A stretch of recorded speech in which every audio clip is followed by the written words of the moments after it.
तो hello guys, कैसे हैं आप सभी लोग। मैं आज फिर से एक नई वीडियो लेके आया हूँ। तो गाइज आज मैं आपको एक सवाल पूछने वाला हूँ। क्या गाइज आपने हनुमान चालीसा अज्जू भाई के आवाज में सुनी है?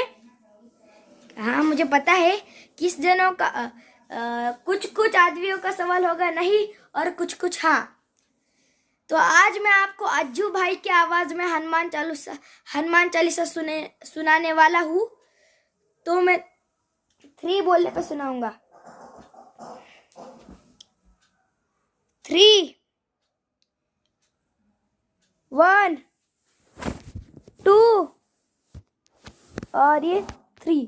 जय हनुमान ज्ञान गुण सागर, जय कपी सति लोक उजागर, रामदूत अतुलित बल धामा, अंजनी पुत्र पवन सुत नामा, महावीर। पूरा सुनने के लिए तूने फुल वीडियो कमेंट कर दो, मैं जल्दी अपलोड कर दूंगा।